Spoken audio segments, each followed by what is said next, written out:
Voilà, bien-aimés, frères et sœurs, amis, à toutes et à tous, bonjour et bon après-midi. Très heureux de partager avec vous ce moment. Le frère Johan rappelait qu'il ne pleuvait pas beaucoup. Eh bien, Saint-André, pour ne pas dire pas du tout en ce moment. Et ça fait une trentaine d'années maintenant, environ 33 ans, que je connais bien cette ville de Saint-André. Et c'est la toute première fois que je vois la rivière du Mât, qui est une de nos principales, la principale source de cette ville qui descend de Salazie, s'assécher. C'est terrible. Mais j'aimerais vous dire que cet après-midi, le ruisseau de Dieu est plein d'eau. Il ne sèche jamais. Et même quand il y a des moments difficiles, eh bien la source reste agissante. Cet après-midi, peut-être que tu traverses un moment difficile, une période délicate, des imprévus dans ta vie, mais il y a ici le Seigneur qui est en mesure de faire dans ta vie au-delà de tout ce que tu peux penser ou demander. Alors nous sommes vraiment dans la présence du Seigneur, qui est le Seigneur de l'abondance, et nous voulons nous attendre à lui. Le verset que je vais vous lire, il sera vécu cet après-midi. Nous entendrons des témoignages de personnes qui vont s'engager avec le Seigneur par les eaux du baptême. Peut-être que quelqu'un pourrait se poser la question, pourquoi ? Pourquoi des adultes ? Pourquoi des hommes ? Pourquoi des femmes ? Parfois des jeunes hommes et des jeunes filles ? Pourquoi se font-ils baptiser ? Pourquoi s'engagent-ils avec le Seigneur ? Certains peut-être diront, mais pourquoi change-t-il de religion ? Pourquoi ne respecte-t-il pas le baptême qu'il a reçu quand il était tout enfant ? Moi aussi, il y a un baptême dont j'ai été baptisé, dont je n'ai aucune connaissance et aucun souvenir. Ce fut pour ma famille certainement le sujet d'une grande fête, et pour ceux qui aiment l'alcool, de boire un peu plus que d'habitude. Mais je n'ai aucune trace de cela dans ma propre vie. Mais par contre, quand à l'âge de 24 ans environ, je me suis engagé avec le Seigneur par les eaux du baptême, de ça je m'en souviens. Je me souviens de ce jour merveilleux où en un instant, en un clin d'œil, en écoutant l'Évangile, j'ai vu tout ce qui m'accablait, tout ce qui m'enchaînait disparaître. J'ai vu toutes les frayeurs de mon âme disparaître instantanément et une grande paix venir dans mon cœur avec une grande assurance que j'étais maintenant sauvé et que mon nom était inscrit dans le livre de vie. Amen. Et cette expérience, chers amis, elle est formidable. Alors, dans l'évangile de Marc, au chapitre 16 et au verset 16, voici ce qui est dit. Celui qui croira et qui sera baptisé sera sauvé. Mais, il ne faut pas oublier cette seconde partie qui fait toute cette phrase, mais celui qui ne croira pas sera condamné. Pour Dieu, il n'y a que deux catégories de personnes. Ceux qui sont sauvés et ceux, hélas, qui sont condamnés. Mais le cœur de Dieu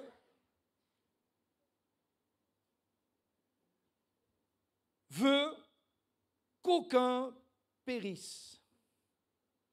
Dieu ne veut qu'aucun homme soit condamné. Il veut que tous les hommes soient sauvés. Et pour cela, il a donné son Fils, Jésus, notre Seigneur et notre Sauveur, qui lui peut apporter le salut à tout homme et à toute femme. En Jésus, tout devient possible. Amen. Alors, vous avez remarqué qu'ici, il est écrit « celui qui croira ». Le salut, chers amis, c'est quelque chose d'individuel. Vous êtes peut-être assis cet après-midi à côté de quelqu'un, peut-être qu'il est sauvé et peut-être qu'il n'est pas sauvé. Parce que le salut, lui, c'est quelque chose qui est individuel. C'est quelque chose qui est personnel. Et il est si personnel, si individuel, que dans l'Évangile, nous avons plusieurs choses, plusieurs paroles de Dieu qui nous prouvent cela. Il est dit que de deux hommes qui seront dans un même champ, l'un sera pris et l'autre laissé. Il est dit de deux hommes, de deux femmes qui moudront ensemble, l'une sera prise et l'autre laissée. De deux femmes qui moudront à la meule, l'une sera prise et l'autre laissée. Jésus dit, je vous le dis, en cette nuit-là, de deux personnes qui seront dans un même lit, l'une sera prise et l'autre laissée. Pour nous montrer, chers amis, que le salut est vraiment quelque chose d'individuel. Et Dieu ne se trompe pas quand il dit que de deux hommes qui seront ensemble, eh bien, en train de travailler, l'un sera pris et l'autre laissé. Que de deux femmes qui seront ensemble à la meule, l'une sera prise et l'autre laissée. De deux personnes qui seront dans un même lit, là, il est question de l'homme et de la femme, d'accord, qui ne font qu'une seule chair dans les liens du mariage, l'une sera prise et l'autre laissée.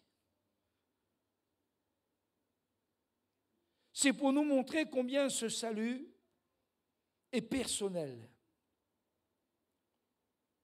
combien nous devons être sûrs de notre salut, combien nous devons avoir la certitude de notre salut. Parce que, chers amis, la vie de l'homme n'est qu'une vapeur qui paraît. Si on se donnait rendez-vous dans ce lieu dans 100 ans, qui sera encore là? Personne? C'est étonnant, n'est-ce pas? C'est étonnant. Mais il y a une réalité, c'est que nous ne sommes pas éternels sur cette terre des hommes. Et que nous avons besoin, pendant le temps qui nous est donné par Dieu, d'être réconciliés avec Dieu. Le jour du salut, c'est toujours aujourd'hui. Aujourd'hui. Le Saint-Esprit dit, aujourd'hui, si vous entendez sa voix, n'endurcissez pas votre cœur. C'est toujours aujourd'hui, bien-aimés, que Dieu nous appelle à la repentance. C'est toujours aujourd'hui que Dieu nous appelle à revenir. C'est toujours aujourd'hui que Dieu nous appelle à nous réveiller. Parce que le salut est près de nous et que demain, ça ne nous appartient pas. Personne d'entre nous n'aurait ici l'audace de dire que demain, pourtant demain c'est très proche, nous serons encore là. Je sais qu'il y a ici à Saint-Louis beaucoup de gens qui aiment le foot. Et ils ont rendez-vous ce soir avec l'équipe de France. Mais peut-être qu'on ne verra pas le match. Vous comprenez ça? On m'a raconté cette histoire qui est vraie d'un homme qui est allé au boucher et il s'est fait plaisir et il s'est acheté une belle côte de bœuf. Et il a dit au boucher, ce soir, m'y mange ma côte de bœuf. Et le boucher lui a dit, si Dieu le veut. Et il a dit, même si Dieu ne le veut pas, je mangerai. Eh bien, je vous assure, c'est vrai, hein, il n'a pas mangé cette côte de bœuf.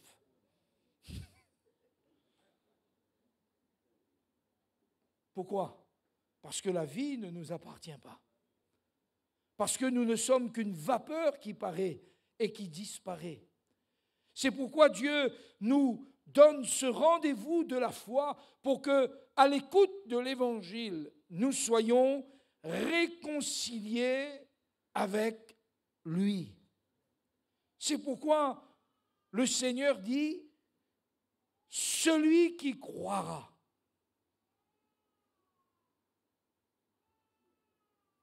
C'est quelque chose de personnel.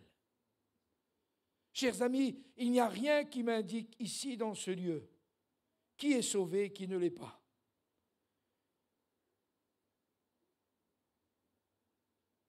Mais j'espère que tous sont sauvés. Sauvés de quoi, chers amis? De quoi Jésus est venu nous sauver? De l'enfer, de la ruine éternelle, de la perdition.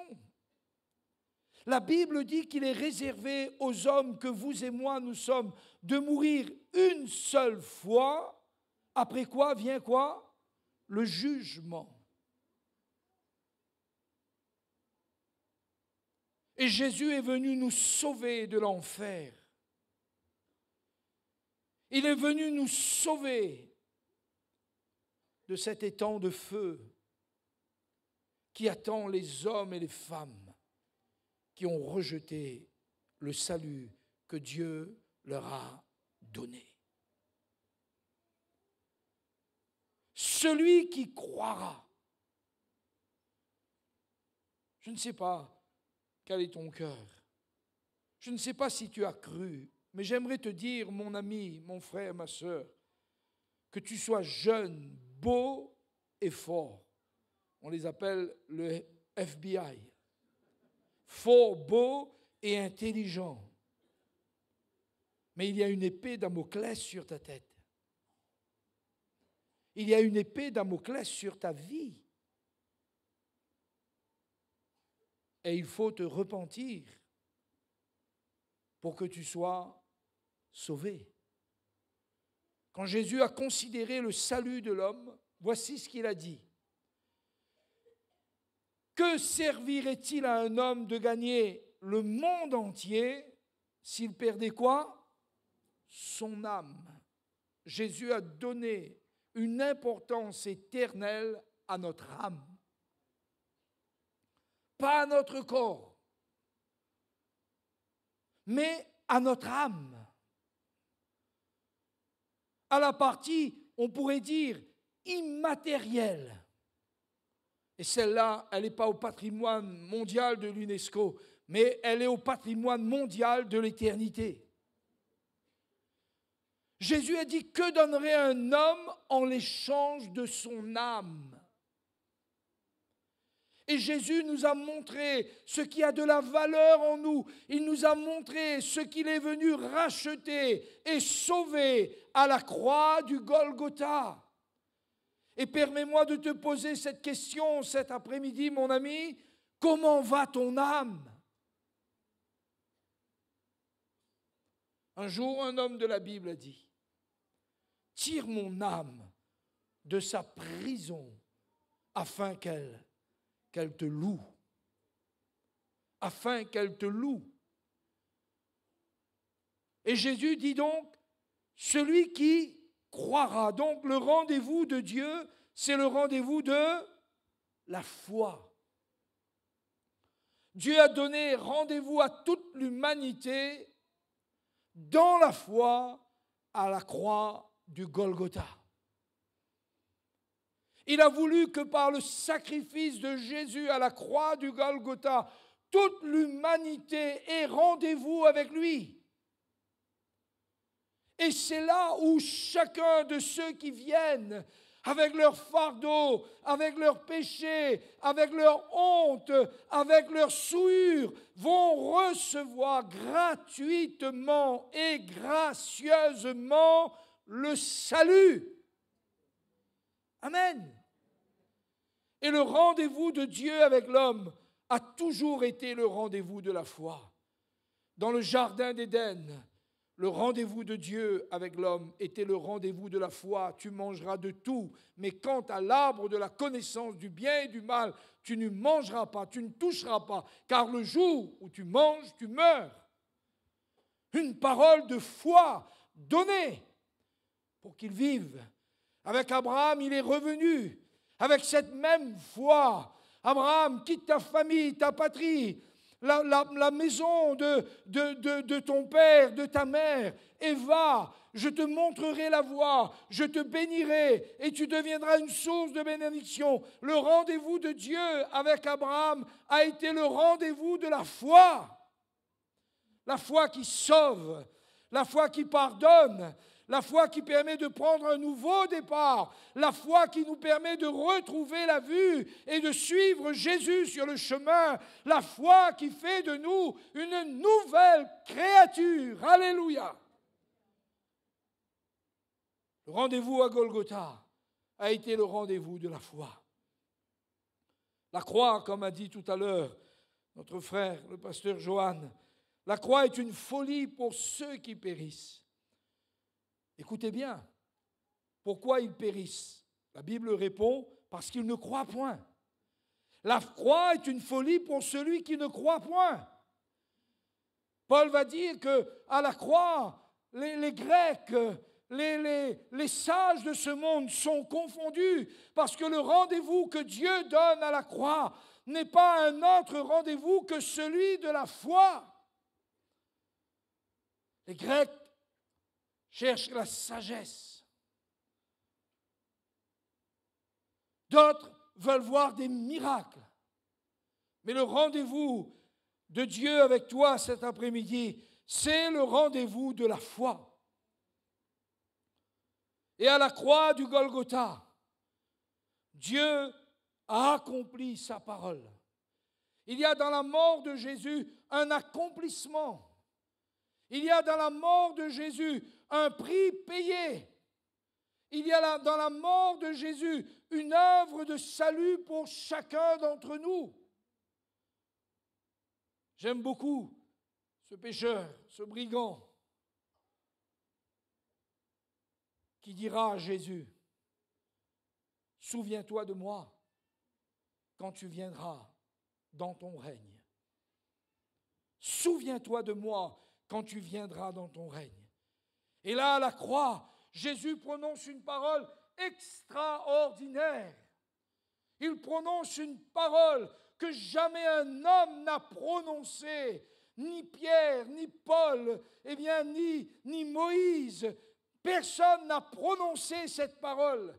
Jésus a dit à ce jeune homme qui était là, à ce brigand qui était là, qui lui dit, mais souviens-toi de moi, Jésus, souviens-toi de moi quand tu viendras dans ton règne. Et qu'est-ce que le Seigneur lui dit? Aujourd'hui, tu seras avec moi où? Dans le paradis. Dans le paradis. Jésus est celui qui peut nous donner le paradis. Il a dit, je m'en vais vous préparer une place. Et cette place dont il est question, c'est dans le paradis. C'est dans la félicité et dans la gloire. Chers amis, repentez-vous et vous aurez un rendez-vous avec Jésus dans le paradis. Amen. C'est extraordinaire. Ce que Jésus dit, celui qui croira. c'est-à-dire qui permettra au juste de vivre, qui permettra à l'homme de passer des ténèbres à la lumière, de Satan à Dieu. Chers amis, c'est une réalité de l'Évangile.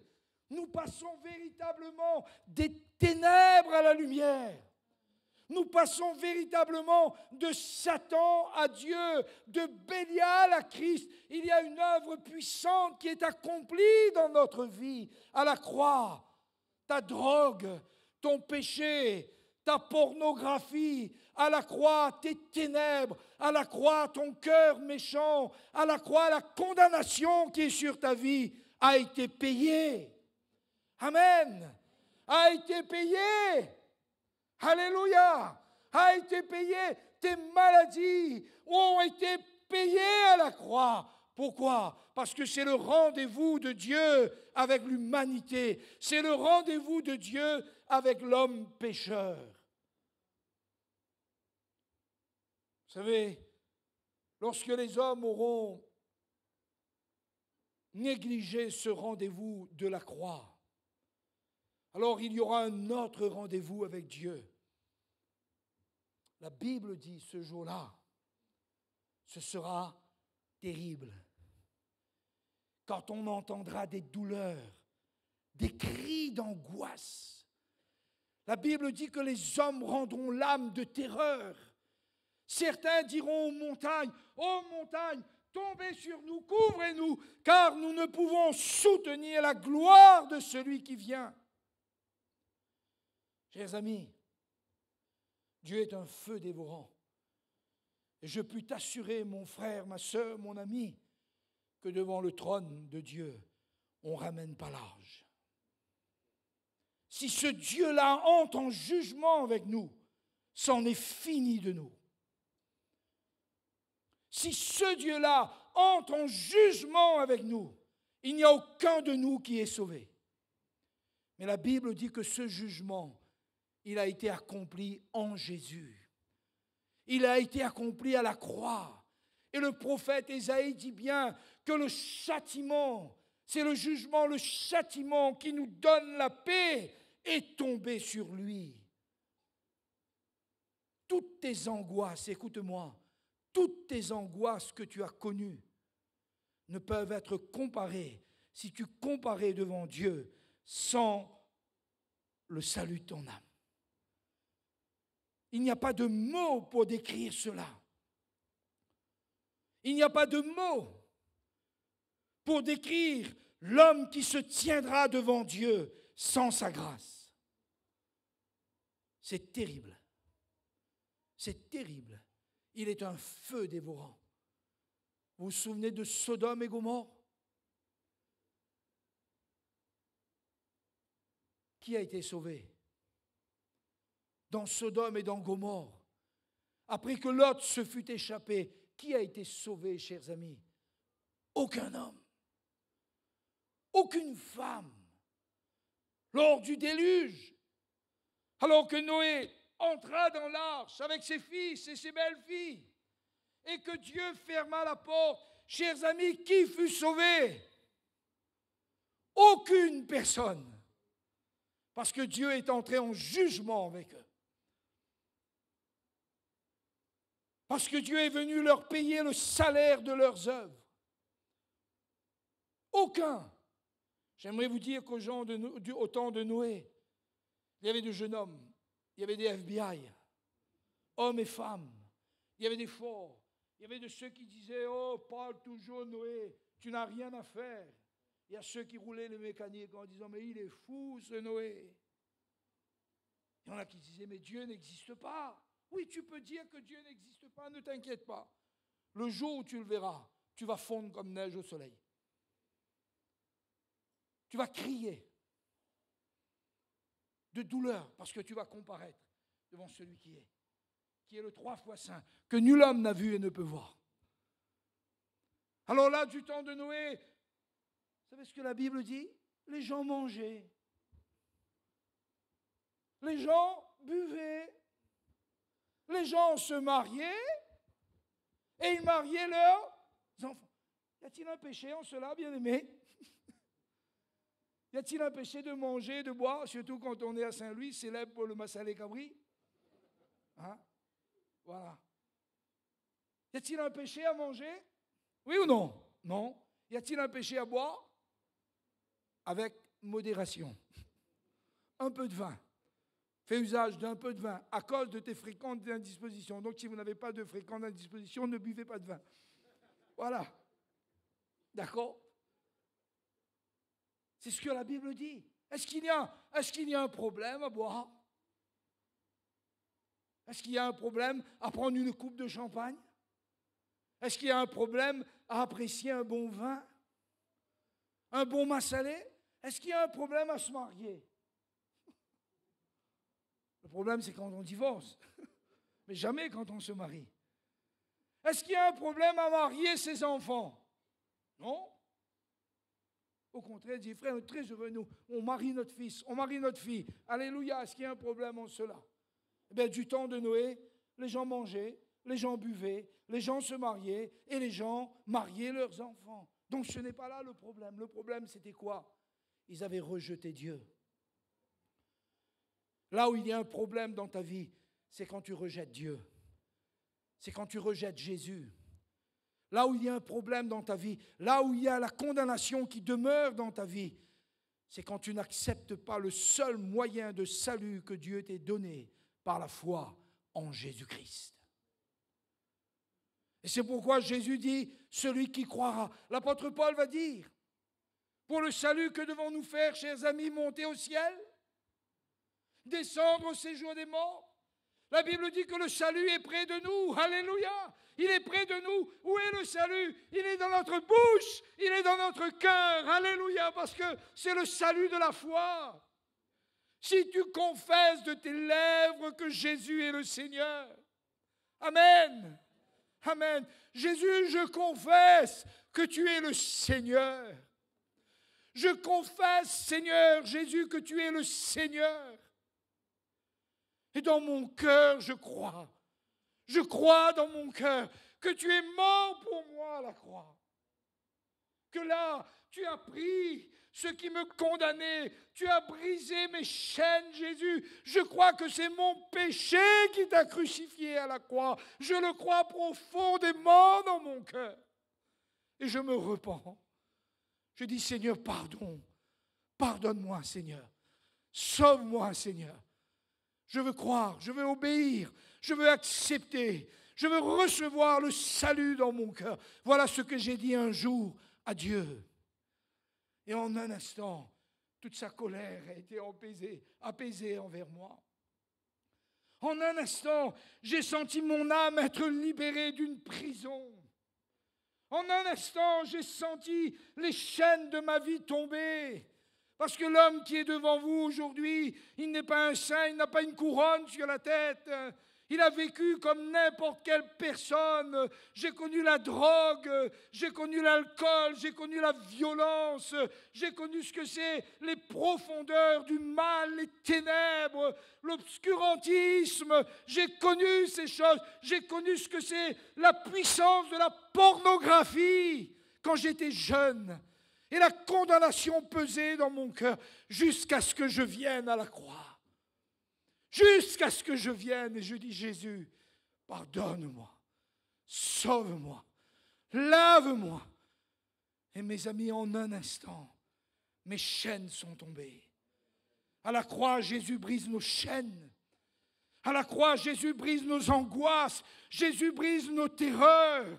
À la croix, il condamne le péché dans l'œuvre de Jésus, son Fils, afin que quiconque croit soit justifié. Amen. Et c'est ce qu'il est dit. Celui qui croira et qui sera baptisé. Oh, chers amis, le baptême, c'est être plongé plus que dans l'eau. L'eau, c'est l'engagement devant les hommes. Mais le baptême, c'est être profondément identifié à Jésus dans sa mort et dans sa résurrection, pour ne plus jamais en sortir. pour ne plus jamais en sortir, pour ne plus jamais regarder en arrière, pour ne plus jamais renier le seul moyen de salut que Dieu nous ait donné. Et vous qui allez être baptisés, oh quelle joie! Oui, il y a de la joie dans le ciel, mais que votre identité en ce jour soit Jésus, soit sa mort, soit sa résurrection. Chaque fois que vous ferez erreur, chaque fois que le Saint-Esprit vous convaincra de péché, revenez. Revenez à cet engagement, revenez à la croix, humiliez-vous profondément. Et là, l'œuvre du salut se manifestera dans votre vie. 7 fois le juste tombe. 7 fois. Ça ne veut pas dire que si vous avez tombé 8 fois, il va... Non, ce n'est pas de cette manière qu'il faut voir. 7 fois, parce qu'il est question ici du chiffre de Dieu. Il est question de Dieu. La Bible dit quelque chose de merveilleux. La Bible dit que pour nous les chrétiens, si nous confessons nos péchés, il est fidèle et juste pour nous les pardonner. Et pour nous purifier de quoi? De toute iniquité. Chaque fois qu'il est question de l'iniquité dans la Bible, il est question de quelque chose de précis. Il est question de la profondeur du péché. Et nous aurons pour toujours, frères et sœurs, écoutez-moi, pour toujours, nous avons en Jésus et dans son sacrifice un puissant moyen de sanctification, de rédemption, de justification, afin que nous puissions relever notre tête. Afin que nous puissions relever notre tête. Parce qu'il y a trop de chrétiens qui marchent la tête baissée. Il y a trop de chrétiens qui marchent sous le poids de la culpabilité. Mais comment allons-nous subsister devant Dieu? Chers amis, si notre conscience nous accuse, Dieu est plus grand que notre conscience. Cela veut dire tout. Cela veut dire qu'il peut purifier notre conscience. Mais si déjà notre conscience nous accuse, nous n'aurons pas d'assurance devant lui. Amen. Nous n'aurons pas d'assurance. Nous avons besoin de cette assurance devant Dieu. Parce que le jour où vient, où seule cette assurance de la foi nous assurera le salut de notre âme. Et nous obtiendrons la rédemption de nos âmes pour le prix de notre foi. Amen. Celui qui croira sera baptisé. Et je conclus. Celui qui croira et qui sera baptisé sera sauvé. 2 possibilités s'offrent à vous et à moi. La possibilité d'être réconcilié par la croix et la possibilité de continuer notre vie. Dieu dit, je prends aujourd'hui à témoin contre vous le ciel et la terre. J'ai mis devant toi la vie et la mort, la bénédiction et la malédiction. Choisis la vie afin que tu vives. Et la croix n'est pas seulement un rendez-vous pour les païens. La croix, l'évangile, est une puissance de Dieu pour le salut de quiconque croit. La croix est un rendez-vous de Dieu avec vous et avec moi tout au long de notre vie. Tout au long de notre vie, la croix est un rendez-vous de Dieu pour vous et pour moi. Quand on y vient souillé, on repart pardonné. Quand on vient aveugle, on repart en voyant. Quand on revient, eh bien avec notre saleté, on repart avec une robe blanche. Alléluia. Quand on vient avec notre péché, on repart avec la justice de Dieu. Amen. Alléluia. Gloire à Dieu. Celui qui croira. Celui qui croira. Et qui dans le baptême sera constamment identifié à Jésus. Celui-là sera sauvé. Amen. Voulons-nous nous recueillir quelques instants? Merci Seigneur. Merci parce que le rendez-vous cet après-midi, c'est le rendez-vous de la foi. Seigneur, parce que le rendez-vous, c'est un rendez-vous que tu nous as donné, que tu as donné à toute l'humanité pour recevoir gratuitement, gracieusement, pour repartir justifié, sanctifié et glorifié. C'est le rendez-vous de la foi. À la croix, la grâce coule comme un fleuve constamment. Oh, venez, venez en foule, un plein pardon vous attend. Amen. Voulez-vous le chanter avec moi? C'est le rendez-vous de Dieu pour toi cet après-midi. À la croix, la grâce coule comme un fleuve constamment. Oh, venez, venez en foule, un plein pardon vous attend. Oh, venez, venez en foule, un plein pardon vous attend. Qui va venir? Baissons quelques instants nos têtes. Qui va venir cet après-midi à ce rendez-vous? Y a-t-il quelqu'un qui veut se décider et être réconcilié avec Dieu cet après-midi? Je vous demanderai juste de lever votre main à votre place et là où vous êtes, je vais prier pour vous. Voilà, vous pouvez le faire librement et vous devez le faire. Vous ne devez pas avoir honte. Levez votre main. Voilà, des mains se lèvent. Voilà, que Dieu soit béni. Alors vous qui avez levé votre main, répétez avec moi cette prière. Seigneur Jésus, j'ai entendu l'Évangile et j'ai entendu dire que je peux être sauvé malgré tous mes péchés, malgré toutes les erreurs que j'ai faites. Je peux être justifié devant toi, je peux être relevé devant toi et je peux être délivré devant toi. Je crois que sur la croix, Jésus, tu es mort pour mes péchés. Tu as pris le châtiment qui me donne la paix et que tu es ressuscité d'entre les morts. Et cet après-midi, de mes lèvres, je confesse que tu es le Christ, le Fils du Dieu vivant.